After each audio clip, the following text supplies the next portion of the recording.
IMF has approved a general allocation of special drawing rights, that's SDRs, fund amounting to $650 billion for member countries to boost their economies.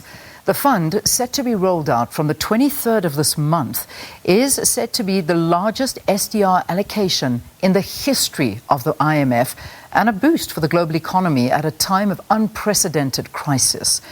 There is already criticism levelled against the IMF's distribution rule, which will see countries getting allocations in proportion to their economic output. Joining us for a discussion now are Dr Bheki Mfeka. He's a director at SE Advisory and former advisor at the Presidency, as well as Dr David McNair, who is One Campaign's executive director for global policy. He is joining us from Brussels. Great to have both of you. Thanks so much for joining us. Thank you, Leah. Thank you. So let me begin, perhaps, David, maybe you want to take this one. When we talk about a special drawing rights, an SDR fund, let's talk about what that is so we can all be educated at the same time. Look, the COVID pandemic has created a health crisis, but it has also created an economic crisis. And during a crisis, the IMF can print what are called special drawing rights to help countries weather the storm. It's a bit like a central bank printing money. And SDRs can be used by governments to help with financial stability, or they can be exchanged for other currencies to buy vaccines, import energy, pay teachers, whatever is needed, really. And as you said, the IMF has just created $650 billion worth of SDRs, more than $500 billion. So this is a big deal. But the problem is that they are allocated to countries based on how many shares they have in the IMF.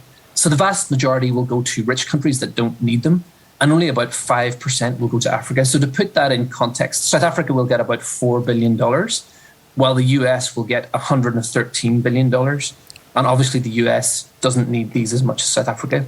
So what we need to happen now is for those richer countries to transfer their allocations to emerging economies to help them weather the crisis. It's not an act of charity. It's a smart move to shore up the global economy, end the pandemic faster, and avoid some of the long-term scarring that this pandemic could cause. Yeah, I mean, that would be in an ideal world and an ideal situation. But I mean, Dr Mfeka, when we look at this, I mean, that's pretty much so the story of this entire time of COVID. I mean, we've been seeing, you know, the rich first world versus the third world, the richer nations versus the poor nations, and we've just been seeing that divide, the vaccinated versus the unvaccinated, the has and the have-nots. I mean, this is just what we're seeing, and again, it's been. This is again just a perfect example of that. So, I mean, the richer nations, as you are saying there. Would this happen? I mean, would this honestly happen, that we would see the richer nations giving their share to the poorer nations? I mean, Dr Mfeka, let's get your view. Yes, I think they will, because they really don't need this money, because they do have the monetary policy space. For instance, you find developed countries do have quantitative easing as a policy. They print money. But those other countries in developing world will of course need money. And if this is available at a good rate, they will go for it. The trap is, of course, the deja vu that when we talk about IMF, we always, think about the burden in terms of the policy space the developing countries would have. So the challenge is always, for instance, this SDR has been proposed by the G7 countries, and they already have some conditionalities. For instance, it will go to vaccination and so-called green recovery, which, as you would know, it enforces a certain type of recovery. With SDRs, giving leverage to developed countries, they will be able to transfer these SDRs and make them loans, which will be available. Of course, if they're interest-free, it will be a good advantage. Mm-hmm. But certainly, if they have interest, it will increase the burden on poor countries. In that case, it means the debt that is already a burden will continue. Remember that poor countries asked the G20 to suspend debt service for during the COVID crisis. So with that suspension uplifted, then you'll find poor countries struggling to service their debt. In the longer term, we will see what will happen. But another challenge, Leanne, is that you will find that poor countries or developing countries as a whole may have challenges in managing these funds, which will then require IMF to come with stringent monitoring mechanisms. And also countries that will be offering these loans will be entitled to put some stringent monitoring mechanisms. That's the challenge we also face in South Africa, that we've had corruption around, money allocated for COVID-19 and so forth. So those are the challenges that come with these loans. Yeah. They put a bed for future generations as well. So if we can at this point, so we don't know if this is an interest-based loan. Do we know that at all? Dr. McNair, the conditions for this kind of a loan, do we know any of those details as yet? We don't, but it's quite unlikely that rich countries would make these as grants. However, the interest rate on SDRs is incredibly low. And one of the cases that we are making at the One campaign is that, richer countries in transferring these resources should also pay the interest on the loans, because this is a global crisis. It wasn't, made in Africa, but Africa is bearing the brunt of it. And while rich countries can print money and kind of spend money on supporting their workers and so on, low income countries just don't have that space to do that. So part of the case that we are making is that even if these are loans, that they should be interest free, and they should not be they should not come with conditions. Of course, the money should be spent transparently, and African countries should commit to transparency in how they are spent. But ultimately, this is a global crisis that has created a liquidity and an economic crisis, and SDRs are the answer to that problem. This is not long-term development program spending or strategic investments from rich countries. This is about getting through a crisis, and rich countries should transfer the resources without conditions, without interest, because it's in everyone's interest to do so. Where do we stand as a country at the moment, Dr. Mfeka, when it comes to loans?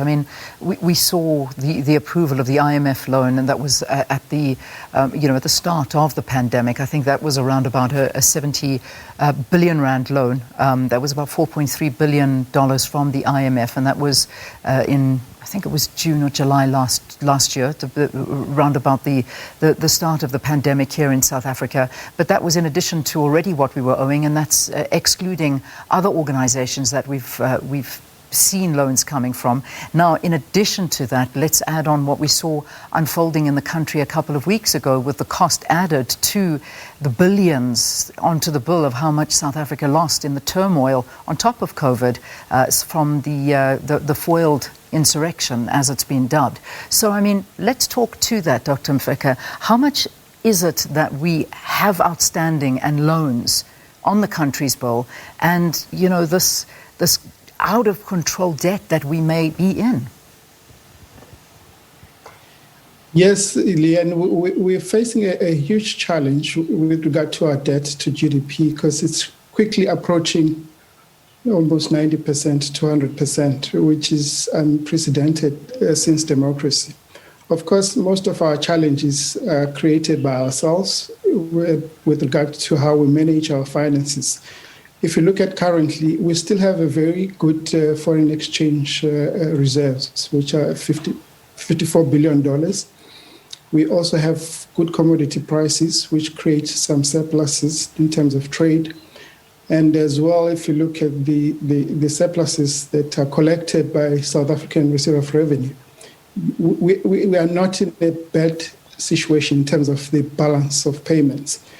However, if you look at how we utilize our resources internally and also the challenges that we're facing, you find a lot of misallocation, misuse of funds, which means that if we go willy-nilly to utilize these SDRs that have been allocated, without sorting our house in order and make sure that we sweat available resources as a country cleverly. So we can really help ourselves by doing that. Of course, many countries in Africa would need this SDR to utilize it. Of course, they also, as I said before, have to deal with the challenge of debt which is accumulating, and this should not be seen as an added debt. And as David has said, it would be good for developed countries not to put interest in these transfers. And also, the conditions must be reasonable. Of course, there's no lending that doesn't go with some reasonable conditions, which will be required to be imposed.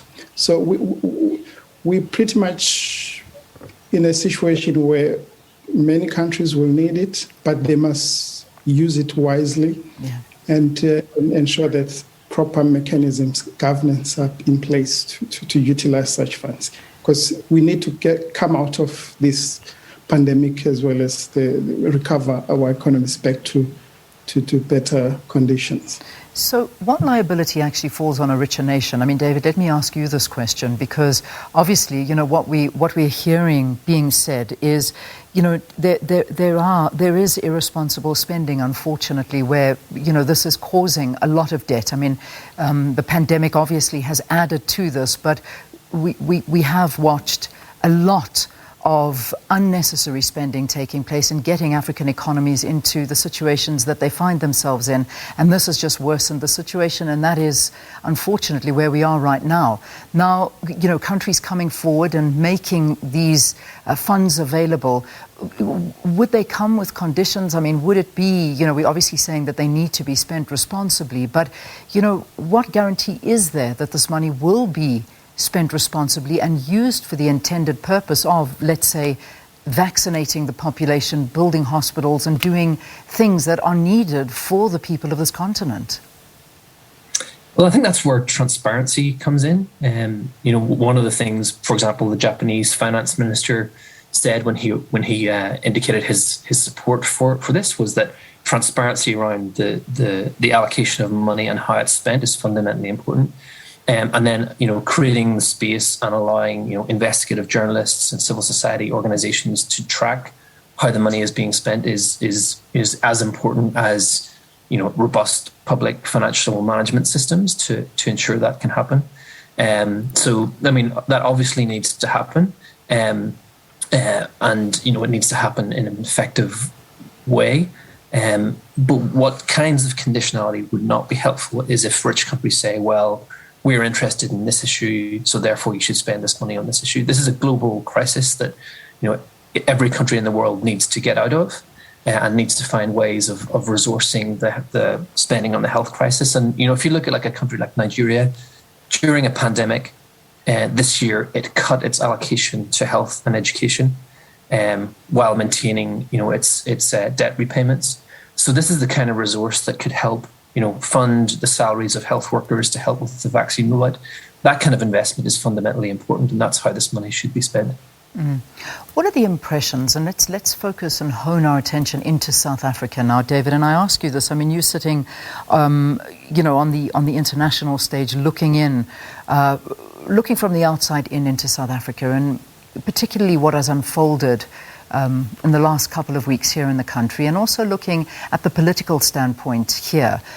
What is investor sentiment like when it comes to South Africa? Well, I think one of the things that has kind of been exposed over the past few weeks is that this pandemic has amplified existing inequalities. And that's something that is a kind of real concern for stability, policy stability, societal stability. And one of the things that we need to do in kind of using these resources and also kind of in getting out of this pandemic is to address those underlying inequalities and invest more in health systems, in public services, and addressing the kinds of injustices and corruption that have ignited that anger among the populace. This isn't coming from nowhere. So making those investments will increase the confidence of investors, no doubt. It will also make societies safer. And one of the arguments that we are making on the international stage is that this isn't a charitable endeavor. If this pandemic is raging anywhere, then it risks mutating, creating new variants that will come back to rich countries. So unless we have a solution to this pandemic everywhere, then there is no solution anywhere. And that's why we should be making these kinds of investments, because as Kristalina Georgieva, the head of the IMF, has said, vaccine policy is economic policy. Until African countries can vaccinate their populations, there's no economic recovery, and that will create more frustration among citizens, more inequalities, and will fuel the problem. So we need to tackle this problem now before it gets worse. Yeah. And that certainly is. I mean, that is a reality. And we're seeing such low vaccination percentages here on the African continent when you are comparing to your developing nations where, you're seeing over 50, 60%, 70% in some cases of populations being vaccinated. And here, we still below the 10% mark, if even close to 10%. And that is very, very worrisome. Dr. Mfeka, when we also look at a lot of African countries' debt levels are absolutely, they're very, very high. And countries like China and America have pumped a lot of funds into the economies as recovery strategies. I mean, do Africa, do they have some reserves? And the concern is that, African economies need to repay these debts, particularly into countries like China. Yes, African economies are very thin when it comes to reserve, and they all depend on the prices of mineral resources.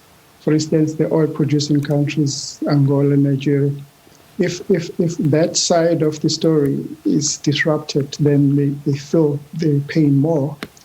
So the historically also, the historical debt is still with them. And what is required really is it's holistic approaches that deal with the problems they are facing. For instance, in South Africa, before the pandemic, we already were dealing with the downgrading, sub-investment grade, which had a problem of its own. We also have historical inequalities, unemployment. As David is saying, the pandemic is simply putting those conditions to the fore. And it's now at an alarming level because you have the anger now from the ground, which is something that is likely to be with us in the near future and needs to be managed within countries. Worse when it comes with unrest, which we've seen, which tend to be violent. We've seen unrest globally happening, and ours tend to be violent and come at a huge cost to the economy. I think politically and the leadership needs to be on top of managing this period, because moving to the future, we may have we might find ourselves regressing instead of progressing. Yeah. So it's a question of balancing many factors in terms of leadership and enabling environment that will allow speedy recovery.